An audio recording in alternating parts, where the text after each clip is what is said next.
Hello, everybody. My name is George Larrimore, and you're watching Vietnam 360 on the Library Channel. We appreciate you being here. If you haven't seen our show before, this is a show in which we talk to people who served in Vietnam or whose lives were affected by it. And we talk about their experiences before the war, during the war, after the war. We're going to talk in a little while about the concept of above and beyond, about courage, and someone who showed extraordinary courage during the Vietnam War. To get started with that, I'm going to play you right now a little piece of music from a bagpipe and drum band. In a second, I'll explain to you why we're listening to this particular band. So let's listen to that now.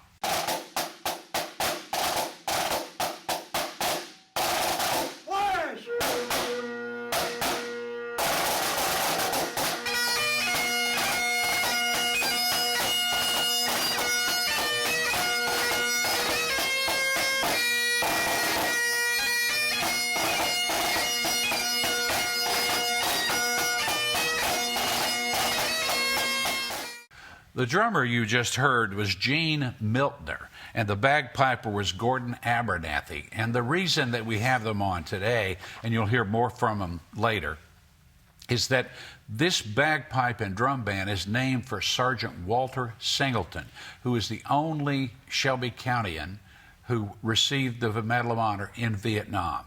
And we're on Veterans Day, which is happening this month, and Marine Corps Birthday, which is happening this month. We're going to talk about courage. We're going to talk about how someone does what Sergeant Singleton did, which was to save the lives of a lot of other Marines during a combat situation. And we'll get to them in a minute. Right now, we're going to talk to Holly Swogger about the West Tennessee Veterans Home. And explain to us, if you would, just what is the idea behind the West Tennessee Veterans Home? The idea of having skilled nursing centers for veterans is an idea that was created in the 1980s in Washington, in D.C. It is a project that can be in any state and every state. Most states have these veterans homes that are built specifically to care for veterans who have served in combat. But any veteran who is considered a veteran, any soldier who is considered a veteran, has access to this health care. It is everyone is trained to be able to deal with PTSD, for instance, and some of the thornier problems that come from being a veteran. And everybody gets cancer and heart attacks and whatever, but veterans compound that by having the results of Agent Orange, speaking of Vietnam, is serious side effects. PTSD, serious side effects.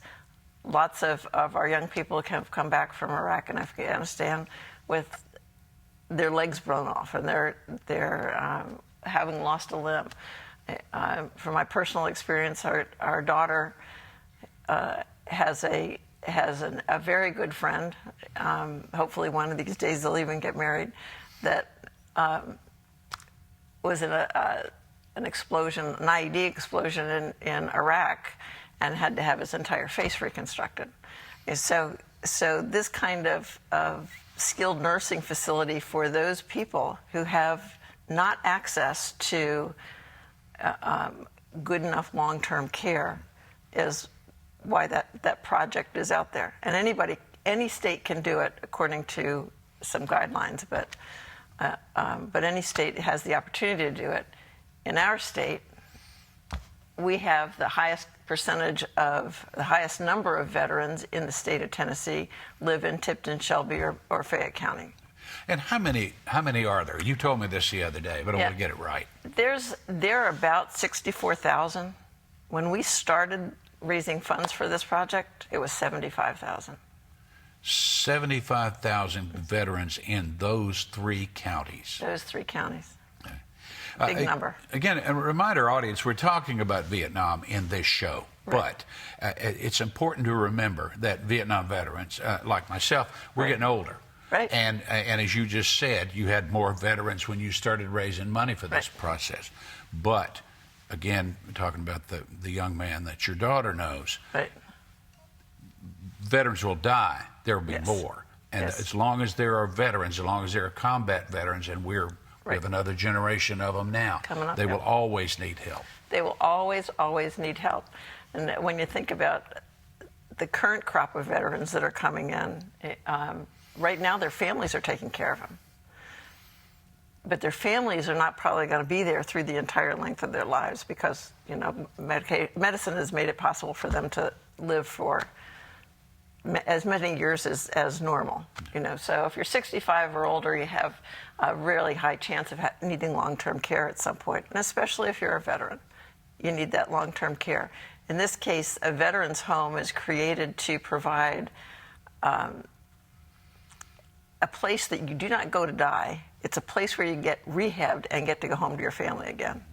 But everybody is trained to deal with veterans' problems, so that they are very, very focused on how the residents, they call them residents, live while they're in there. That they have opportunities to get to see Elvis Presley's mansion, or there are, you and I probably don't know this, or you don't know this, I know it, but only because I've heard tell. They hire vans from the Knoxville Veterans Home and drive here to go see Graceland. Oh my goodness. And spend the day hanging around here, and then they drive back because people have decided they wanted to do something like that. It's amazing the things that they do for the veterans. Would this home provide particular care for older veterans? It's mostly for older veterans because mostly older veterans need that long-term care in a way that, it's not. There are rehabilitation facilities there. There's virtually anything that anybody could want is really in their own individual rooms, as well as having the kind of rehab that needs to happen there. Also, there'll be two pods, they call them, of about 12 men each or 18 men each, 8 men and women. Don't let me forget the women in there. I've had my consciences raised. That are Alzheimer's dementia, specifically. So they're in a different category. They probably will not leave. How did this idea happen with you? With me? You were talking about other states Yeah. that already have veterans' homes. Well, ours will be the 5th one in Tennessee. There's one in Knoxville. There's one in Murfreesboro. Clarksville just opened up. Humboldt, Tennessee is the one that's closest to us. That is 110 miles away. So you can imagine anybody 65 or older that's trying to go see a loved one having to drive an hour and a half each way is virtually, it makes it really very difficult to visit somebody that you want to visit. I mean, even for their children that live here, to drive there, that's a long way. So anyway, in 2004, it was the Shelby County Commission completed an application to become part of the program, knowing that we had a huge number of veterans here. Nothing happened until 2008, when a combination of veterans and citizens sort of got together and said, well, how can we, what can we do to make this happen for us? Because it requires a 35% of the estimated cost to complete the building needs to be raised locally. And then when you reach that level, which, by the way, we just have reached, we can apply for, the state can apply for, because it's a state program, to the federal government, to the VA, for matching funds of the other 65%. In this case, the way that we made where we are now, having made our benchmark, is that they reduced the number of beds that we would have from 144 down to 126, because they knew that we had enough money to be able to match on that. We, however, would like it to be 144 beds, so we'll continue. You could eventually do that, I guess. So we can build on a wing later on. But that's how we've gotten here. There's land that is designated in Arlington, at the Arlington Developmental Center, if you're familiar with that. Yeah.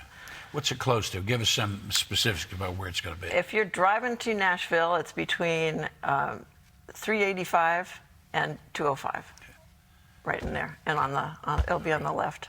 All right, but how did you, now tell me, go back to how did you get into this? At a small group meeting at my house, one of the members of the small group, Will Roberson, said, "Hey, Holly, do you know anybody who knows anything about fundraising?" And my husband and I have been in direct marketing for years now, so of course we know something about fundraising. Little did I know how little I knew when I said, "Oh, I know." Well, he said, "You need to come to our luncheon," and so I got to be involved with the veterans and nurses and other people who were trying to figure out how to go about raising money and without anybody having any experience. And that's the beginning of my story, and I'm still working on it. How did you raise the money? I mean, tell us about some of the events that you had. We've had the number one thing is our Project 100 program. Lots of people now have brochures that have tear-outs on the last sheet, and we ask people to consider, if they have a veteran in their family or church or business partner or somebody that they admire, that they consider donating $100 per person that they know to this project. They give us the name of the veteran, they give the branch of service if they have it, what war they fought in, whatever. And we have put that money into a money market account and actually sent $780,000 to the state. And that's out of our accounts. That doesn't count all the rest of the money that was raised. Because people are so generous. And once they got the idea that this is a for real program, then it comes in very regularly. What was the benchmark that you made? You mentioned that earlier. We needed to have $20 million. We actually sent a bit more than $21 million. So you've raised since what year? 2004, 2008? 2008, really. $20 million. Yeah. And I can lay claim to it because I can tell you that none of the governments, nobody else would have taken this on had not our grassroots committee. None of us paid. We beat it at church. We don't have any business stuff, but we figured out how to. First, we had the Project 100 campaign. I've spoken to, I don't know, 50 or 100 Kiwanis clubs and Rotary clubs, and whenever anybody asks for somebody to speak, I speak. Hugh Lamar speaks. There are other people that speak besides me. We created a video that we often show when we go out to speak, and it features members of our committee who are all volunteers and who are all veterans. So we raise it in a number of ways. We sell T-shirts like this. We actually ask for donations for them. We have these little lapel pins. We have baseball type hats with our logo on it. And people like to, they like to donate. We like to give them something in return. That is a lot of money. It is. It's a huge amount of money. Yeah. And it wouldn't have happened if this group of citizens, which is probably about 20 to 25 of us that are involved in it on a very active basis, there's a lot bigger mailing list, had not worked as hard as they have. And I cannot tell you how what a blessing it's been to be at the head of this group, to work with all of these people, some of whom are veterans, some of whom just love veterans, all of whom are dedicated to the idea that we needed this home really, really badly. It is amazing. You told me the story the other day. I'm going to ask you to tell it again. You were not a veteran yourself. No. But your husband is not a veteran himself. My first husband was a veteran. He served in Vietnam from 1969 to 1970. Our daughter, let's see, is that right? No, it must have been 70 to 71, I guess. Our daughter was born at Fort Huachuca, Arizona, where we'd been for 3 months, I think. 6 weeks before we left Fort Huachuca, Arizona, to go back home so that Rodney could get on a plane and go to Vietnam. And so we left 6 weeks after she was born. 6 weeks before we got to Fort Huachuca, 6 weeks after we left. That's the way it went back then. Yeah. In your time that you were married to him, how many times did he go to Vietnam? He just went once. It was towards the end of the war. Yeah. We did, however, we took a tour, a learning tour, basically it was, in Bangkok, Thailand for a year, around 1979, Yeah. attached to the embassy there. So this is your former husband, Vietnam veteran. You said something to me the other day which stuck with me. What's that? That he's your former husband, but it still matters. It definitely matters. Definitely matters. All veterans matter, but you know, when we were married for 17 years, and you don't just cut 17 years out of your life. Yeah. You know, it's not. Even though our marriage didn't work, we still have 2 Army brats, and you know, and they're all grown up and terrific people, and that's what we do for their dad. Yeah. Wow. So, do you and my think... husband does that for him too. Yeah. You know, it's like... Yeah, and he's involved. He is. Without him, we would not be anywhere near where we are today. Yeah. Wow. Because of what he's done and his contribution. But that's true of everybody that's on the committee. Is people around here know about the Veterans Home and are interested in it getting completed and being built, and when's it going to be built, and you know, because we have a lot of veterans here, and they need it badly. Now, you grew up, obviously, in the Vietnam era with did. everything that was going on in the country at the time. And the way that veterans were perceived, Vietnam veterans particularly, you're shaking your head. What is that? Well, when Rodney was in officer candidate school, which was at Fort Belvoir, Virginia, which is right outside of D.C., his class got their first weekend leave over July 4th. Makes perfect sense then to go and see the show down at the Washington Monument at the mall, right? Only the guys all had to be in. There was all guys. There weren't any women in that group. Had to be in their not their fatigues, but their uniforms. Their dress uniforms. And we weren't down there more than 5 minutes till we knew we had to get back in the car and go back to safer territory. Why? Well, let's see. The water, you know, there's the ponds there were just completely loaded with people. You know, you just felt that these people were not supportive of the military, and that we needed to get out of there. Because if they got in an argument with anybody, they could each of them lose their place at officer candidate school. So would not have ended well no matter what. It would not have ended well. What are you seeing now? I mean, we have all the veterans of Iraq, Afghanistan, etc. How do you think America looks at veterans now, as opposed to the way they looked at veterans in your time? There is nothing even close to it. I mean, the veterans now are respected in a way that, well, you came back from Vietnam. You know what it was like. There was nobody at the airport. There was nobody at the bus station. Many, especially around universities, they'd as soon spit on veterans as talk to them. You know, and they were all called baby killers and all kinds of awful, awful things. So veterans did come back from Vietnam with that's just a terrible burden. You know, they went over there and they gave so much of themselves. Many of them, 50,000 of them plus, gave their lives to go over there and fight that war. And this country was like, you know, like they weren't even there.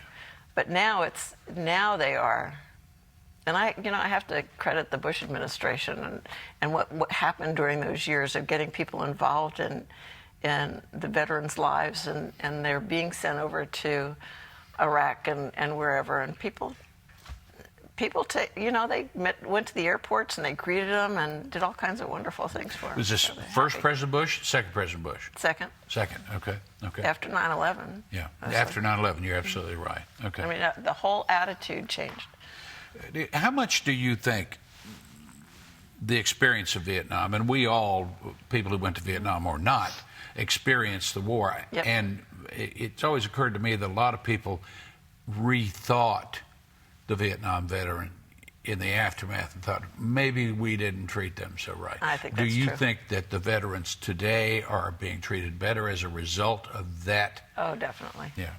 Well, I think it's much, it's much closer. Remember that in Vietnam, when people were injured, they as often as not couldn't get proper medical care, so they came home in body bags. That's a different story. Right. I think that the thing that to me changed perception was the Vietnam Wall, the wall in D.C., which I'm sure you've been there. Yes.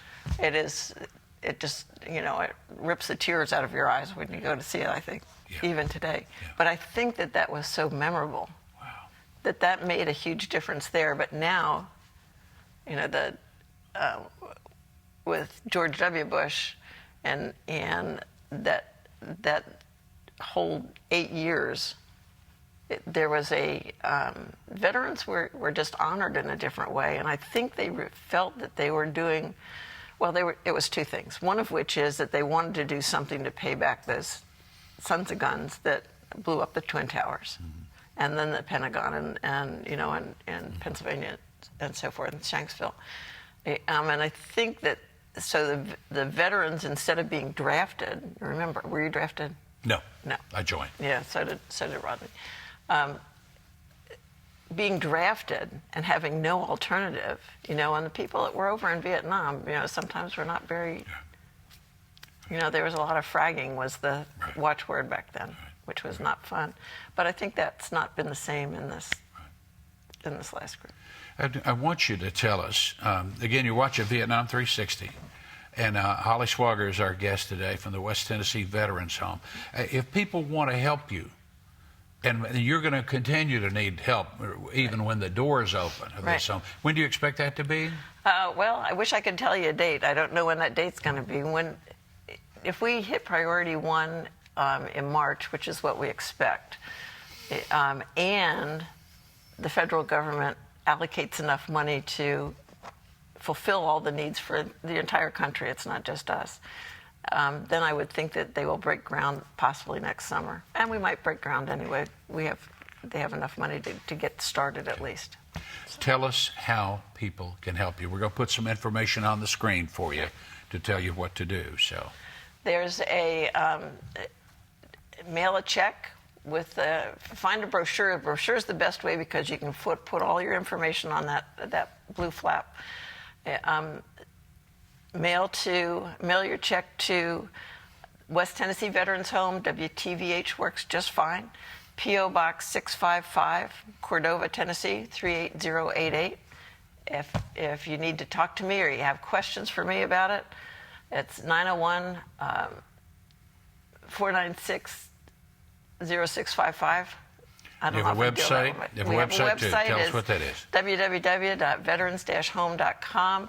More up to date is our Facebook page, which all you have to do is search for the West Tennessee Veterans Home. It's there. Okay. Listen, we really appreciate you being on here, but more than that, we appreciate what you're doing. Well, thank you. Okay, I appreciate what everybody in your organization is doing, and encourage our audience to please take a look at what they're doing and understand how important it is to care for veterans and to respect veterans. And I'm glad we got a chance to talk about that. So that's it with Holly Swogger from the West Tennessee Veterans Home. We're going to be back in just a moment to talk about Sergeant Walter Singleton, who's an interesting individual and an important individual in the history of veterans in this county and in this country. And I hope you'll stick around for that. We'll be right back with that story. Thank you again. Thank you for the opportunity. Enjoyed it. Hello again, everybody. I'm George Larrimore. This is Vietnam 360. You're watching this program. It's the month of November. Veterans Day is the month of November.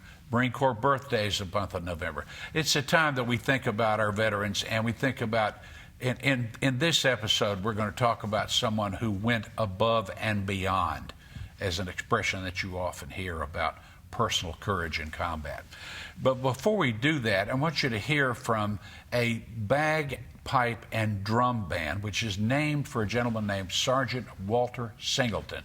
And they were performing recently at a school in Arlington. So let's take a listen to them. And in the course of hearing this music, you're going to hear from a guy named Gordon Abernathy, who's going to explain to you why we're talking about Sergeant Singleton today.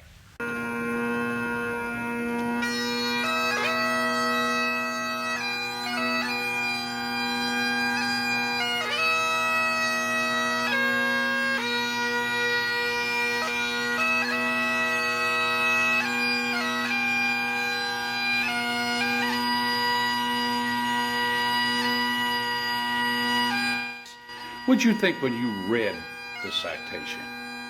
It truly reminded me of Sergeant York. Here's another son of Tennessee that did something so extraordinary. It's just unfortunate Sergeant Singleton died in his efforts, and Sergeant York survived because he was kind of sort of back then would have been considered a senior enlisted person. He was actually working supply, but my understanding is he felt like he should be doing more. And he volunteered to go on this patrol, and he's basically at the tail end of the column, in the rear with the gear, and probably the corpsman, and they got ambushed. And you being there, you know that the hit and run tactics of the enemy, because they know you can call in either artillery, mortars, or an airstrike.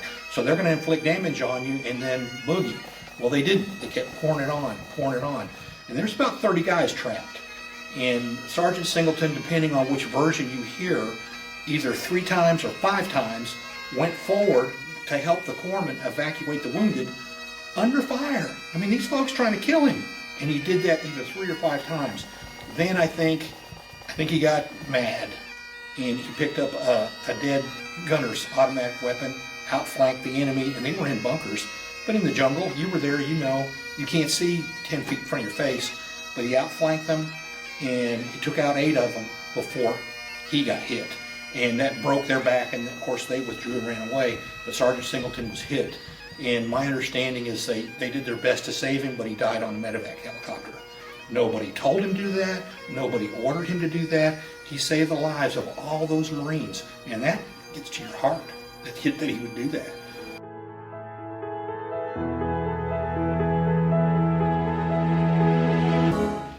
And it's right out of the Bible, John 15, verse 13.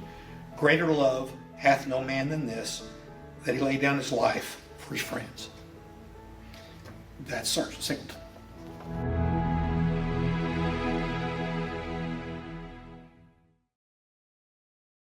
That is a really great bagpipe and drum band if you ever get a chance to hear them. They are part of the Marine Corps League here in Shelby County, and these gentlemen that are on with me now will talk about what they do and why they're here.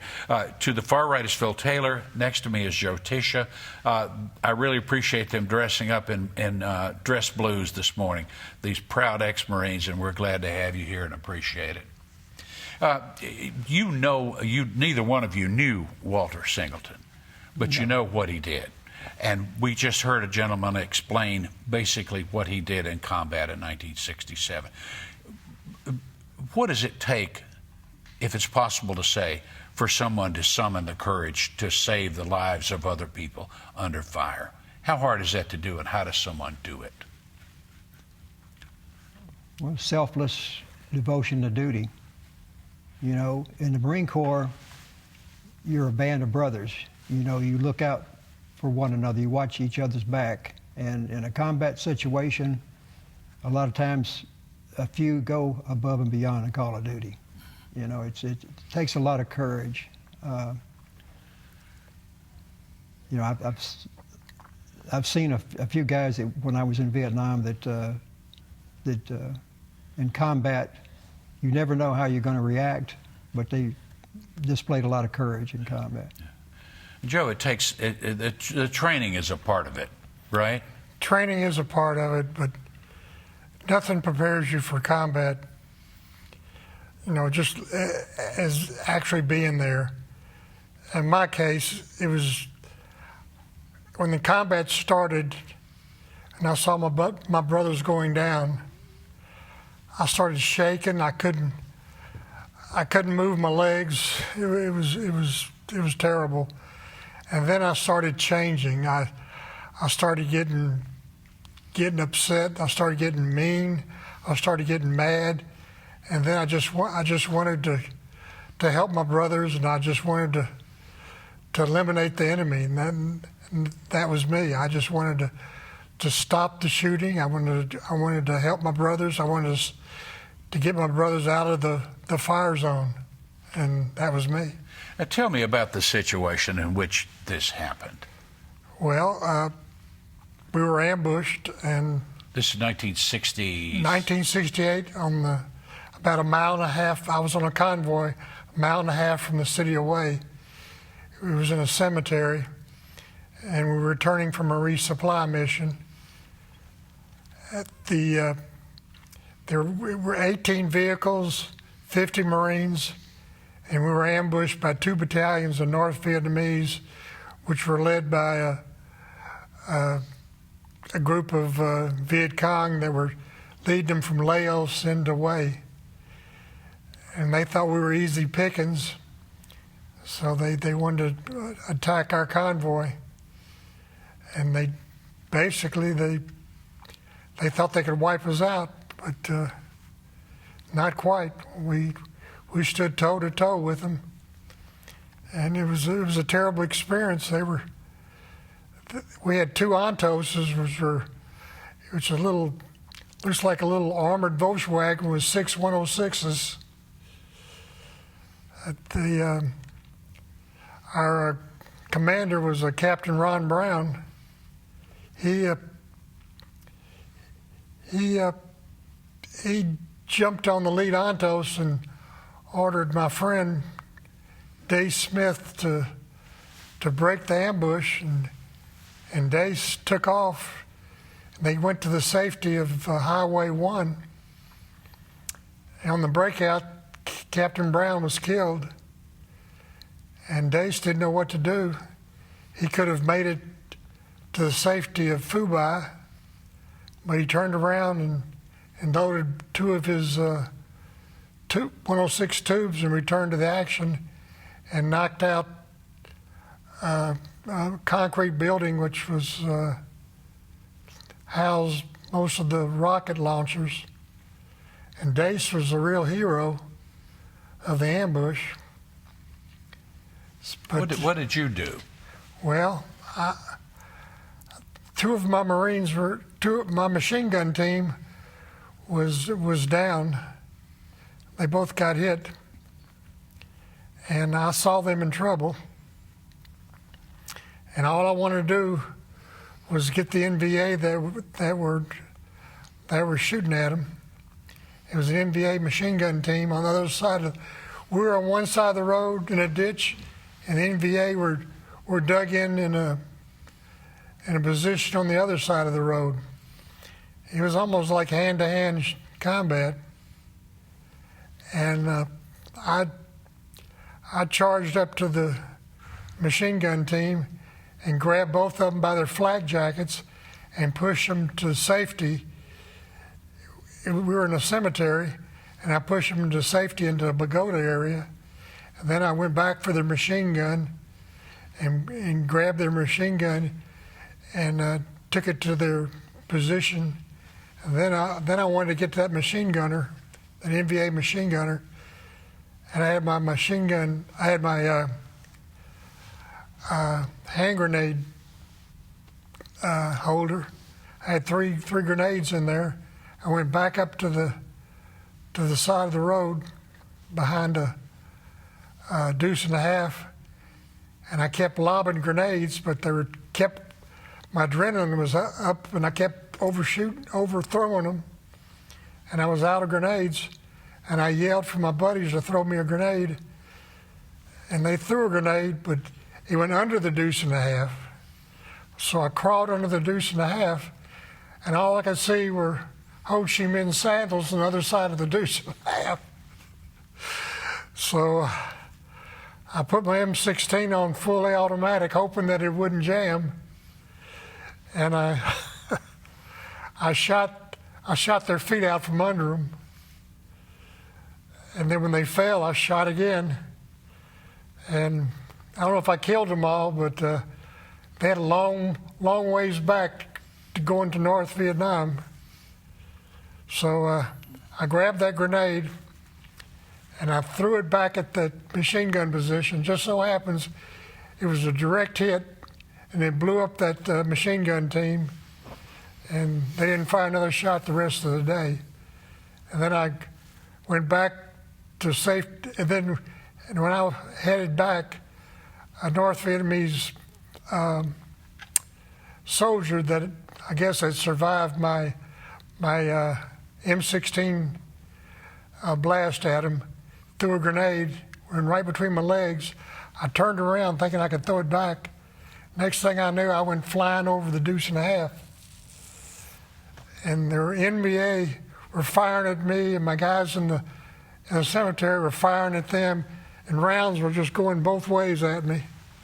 And I finally, I don't know how I did it, grace of God, I crawled back to the cemetery, and I survived that. I thought maybe it was a concussion grenade, but no, it wasn't. It was a regular NVA grenade. I think it was a Russian grenade because it looked more like a World War II pineapple grenade. Luckily, the shrapnel only hit you in the legs. Well, it got a little bit up higher too. But we won't go into that. All right. And but I want to say that you did receive the Silver Star for this, well, which is a very high commendation. Well, for saving those two Marines and knocking out the machine gun, that's basically what the Silver Star was for. Yeah, I got you. Just for anyone who doesn't know, or may not know their history of Vietnam, he's talking about the battle for the city of Hue, which happened during the Tet Offensive, which was the Viet Cong and North Vietnamese offensive against the Americans in Vietnam. And the most violent series of battles through the war, and the fight for the city of Hue was house to house. It was more like World War II, from what I've heard and read, and it was a very important battle and a very violent battle, and we're glad that you survived it.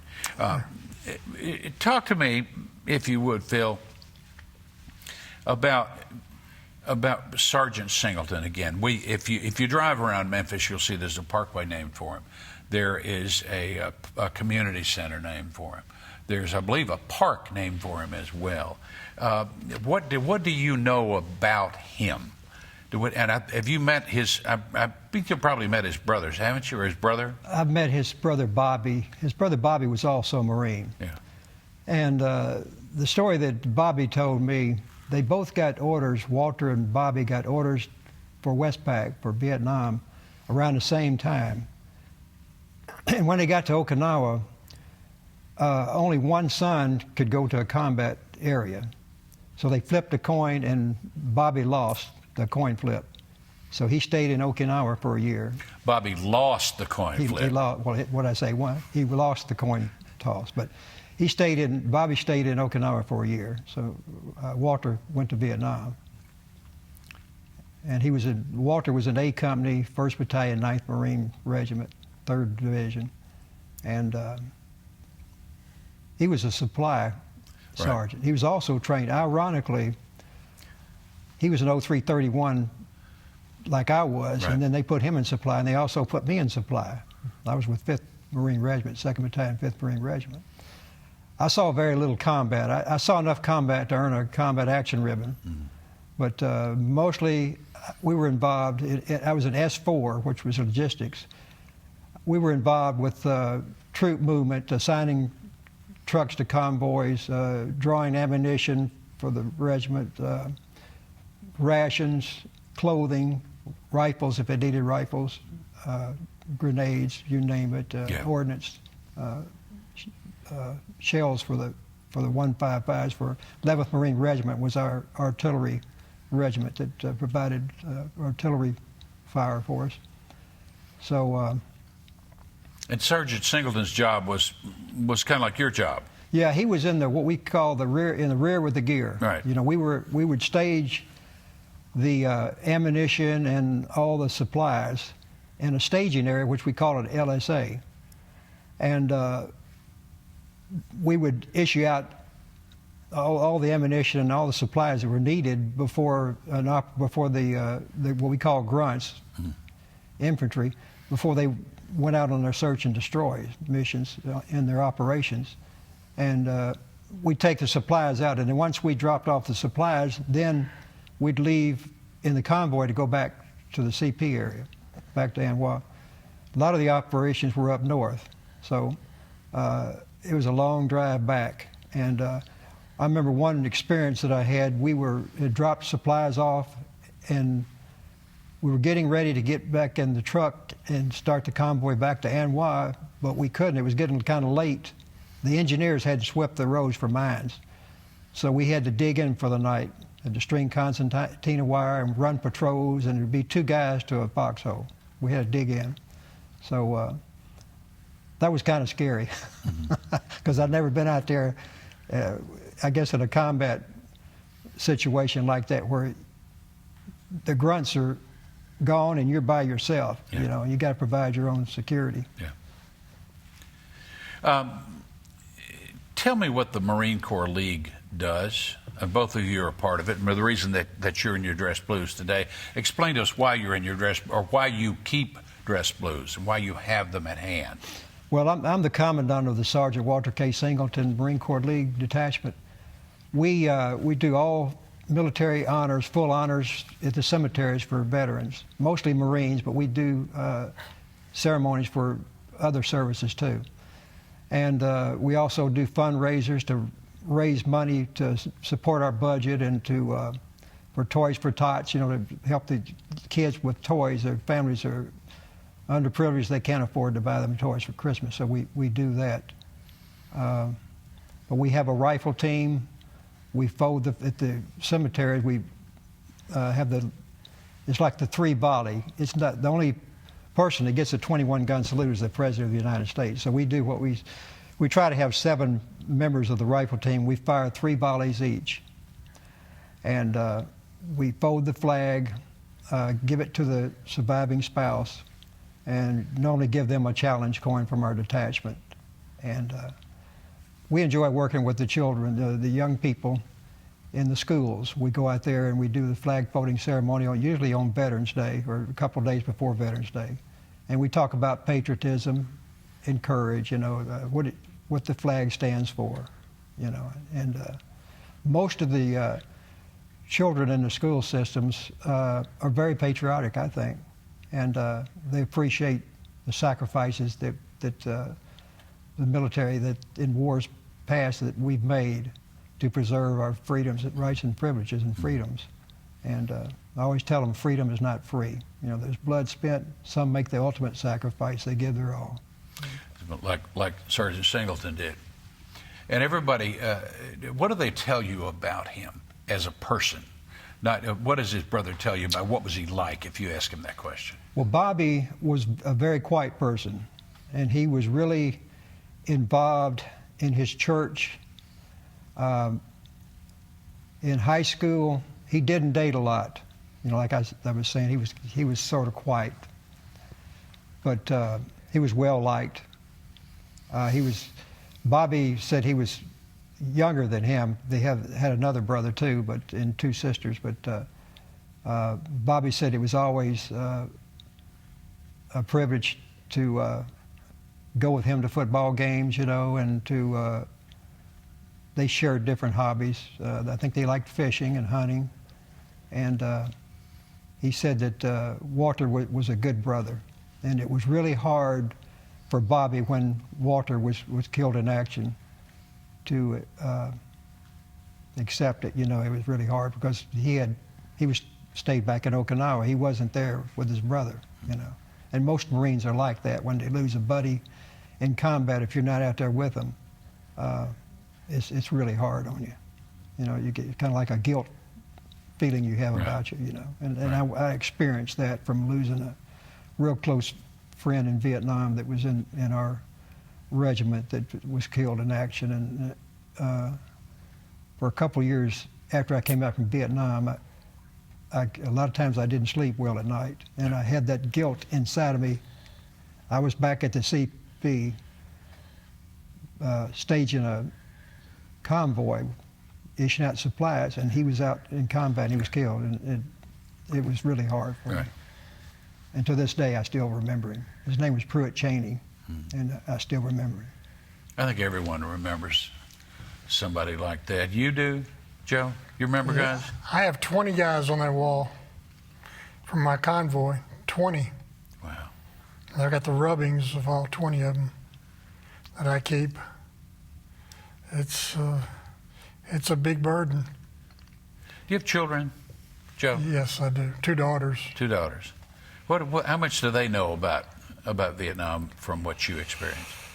Well, I really don't talk about it at home. You never have, really. Well, my wife, but I don't think she really. She knows, but I think I don't think she appreciates it like some of my buddies do. Yeah. And the battle away is really something. We're the only we fought in the only battle in Vietnam that has a ship named after us. It's the USS Way City. It's a guided missile cruiser that was commissioned in 1989, I think. And every year, that ship keeps us together.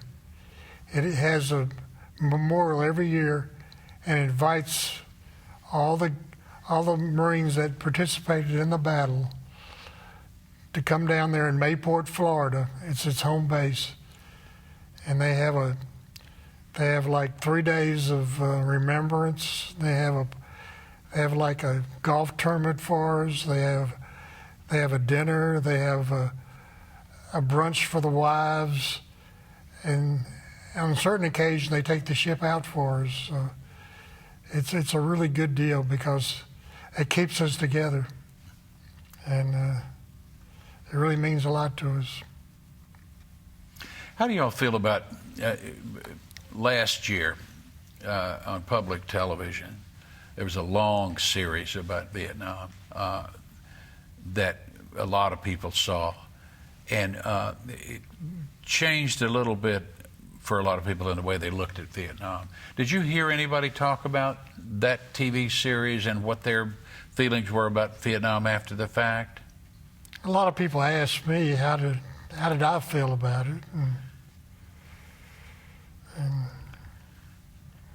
I had, like I told them, I had mixed emotions about it and all, but it'd be natural to have that. Yeah.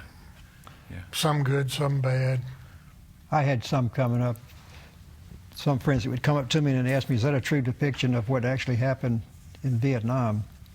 I said, a lot of it is accurate, but a lot of it, I don't think it was very accurate. A lot of the battles were pretty accurate. A lot of people would ask me, says, I didn't realize you guys went through all that, the combat situation.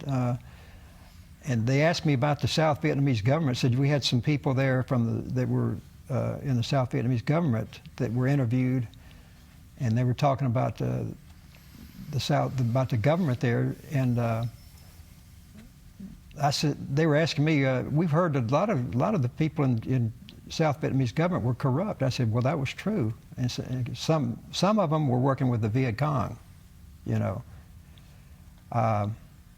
but a lot of that documentary Ken Burns had, I felt like was really a good depiction of the war, what actually happened in Vietnam. It's a very difficult subject to try to tell. It was. And very complicated. It was. And, there were a lot of demonstrations in the States, over the war. And I remember when I came back from Vietnam and I was getting ready to come home at L.A. International Airport, we were told when we got to Okinawa, we were briefed that we weren't supposed to, if the media came to us and wanted us to do an interview with them that we had to decline. We couldn't do it, and we couldn't tell the unit that we were with and where we served in Vietnam. But it was really difficult. And then when I got home, when I flew into Memphis International Airport, I didn't tell my parents that I was coming because I knew there would be demonstrations, and there were demonstrations there when I got there. At L.A.? In L.A. and in Memphis. Oh, there were. Okay. Yes. And I called a cab and took the cab home. So, you know, it was a very tough situation. You know, there were no welcome home or job well done, you know, like World War II. So it was pretty difficult. You're kind of doing that yourself now, though. Yeah, I mean, you're honoring, even if it's at the time of death, you're honoring Vietnam veterans just by being there. Don't you think that the Marine Corps League, just by being there, just by that bagpipe and drum band performing? Yeah, it's a tribute to all Marines and all members of the military, because you know we didn't get any recognition from Vietnam. You know, it wasn't a popular war. The American public was not really behind it. A lot of what we did in Vietnam, the politicians controlled a lot of things. Our hands were tied. We could only bomb certain strategic locations. We could only go so far past the DMZ, or we could only go so far into Laos. The bombing, we let up on the bombing. When President Johnson let up on the bombing over Hanoi, you know, after Hue, the Viet Cong were pretty much decimated. And the North Vietnamese army had lost a lot of men and women too. And so the North Vietnamese government was ready to come to the peace tables, and they were going to capitulate and come to the tables. But we let up on bombing, and we gave the North Vietnamese army a chance to regroup and to reorganize, you know, their forces. So I think that was a mistake on our part, not to continue the bombing. Tell me more about the Battle of Hue. The Battle of Hue was a house-to-house, a street fight in large part. But again, did it occur to you at the time that, what are we doing here? What is this all about? Because there were a lot of areas in Hue that for a long time during the battle we didn't attack because they were shrines. Well, we were limited to what we could use. We couldn't use, at first we couldn't use artillery. We couldn't use air power, and limited the amount of you know, weapons we could use, and it took us longer to take the city. It was really hard, and it was tough on us. Some of that fighting was hand to hand, like on our convoy. Our wounded were being executed, and we couldn't get to them. It was just brutal all the way around. How did you happen to end up in that situation? You told me originally you were a clerk. Yeah, I was AWOL. AWOL? Yeah. Now that's absent without leave, in case anybody didn't know. You were not where you were supposed to be. I was not where I was supposed to. I was given orders. I went into Hue on February 2nd with the staff section. And Colonel Cheatham, our battalion commander, ordered me to go back into Phu Bai, and my job was to make sure that to send troops to expedite the process of these new guys going into Hue. And I got so tired of sending these guys in, and then 2 days later having their bodies come back. Mm-hmm. I could tell they're new guys because they had the black boots on. I got so tired of seeing these guys. So you physically had to go back to Phu Bai. I physically had to go back to Phu Bai. That's how you ended up on the convoy. Yep, and they were asking for volunteers for this convoy. I didn't know it was a convoy of death, because that convoy should never have been formed in the first place. They were saying it was a doomed convoy going through enemy territory. were 10,000 NVA were coming through that area like it was their home ground, and but I took off, and only last time my staff officer saw me was in the hospital in Fubai, and he said, "What the hell were you doing?" I said, "I'm sorry, sir. I just wanted to get in on the action." He kissed me on the forehead and said, "Way to go." But they always say, as you know, in boot camp, no matter what your job description is, every Marine is a rifleman. Yeah. When it comes down to it, there's been countless episodes of that in every war in which wasn't enough people to do the job, the cooks, whatever. You got a rifle. George, when I got to Anwa, I figured, I'm in S4 now. I don't need to be, they issued me an M14 rifle. Okay. We still had M14s then. I figured, well, they're not going to make me draw an M60 machine gun since I don't fire it anymore. Well, they put me on the perimeter the first day I got to Anwa. I was in a machine gun bunker, and I had that M60. Had to draw the M60 with the belts of ammo, and had to draw grenades. And I was on that perimeter, and I was on guard duty just about every day, because at that time we had to build the fortifications there at Anwan because there was not much of a fortified area around there. We had to build the bunkers, build the sandbags, build the bunkers, build towers to protect the base there, So, like you say, every Marine is always a basic rifleman, no matter if you're a cook or a supply or logistics, whatever. You're still a basic rifleman. Yeah. And Anwa, he's made a reference to it several times. It was formerly a kind of an airstrip about 7 miles southwest of Da Nang. Right. And it was in an area in which there was a lot of combat during the war. Very quickly, tell me how you feel when you hear the Marines hymn. Oh, gosh. Always stand at attention and salute. Yeah, me too. It's just, I almost bring tears to my eyes. It's a potent, it's a hymn. The Army's got a song, the Navy's got a song, the Marines have a hymn. Wow. God bless the Marine Corps. Love it. Well, guys, we really appreciate you being here today, and appreciate what you did for your country and for the people who whether people understand and respect it or not. We appreciate what you did for your country, what you continue to do for veterans, particularly for the Marine Corps. Semper Fi to both of you. Bless you, sir. Hoorah. We appreciate everyone watching us and joining us today. It's been a great conversation. And these guys have added to the story of Vietnam. And one of the purposes of this show is that veterans like yourselves tell what happened. And we want this is in the archive at the library, and it will be in the archive at the library. You see it online, but then your children, your grandchildren will be able to see it and hear the stories that these gentlemen have to share. So we appreciate you all being here today. We'll see you next time on Vietnam 360. Thank you.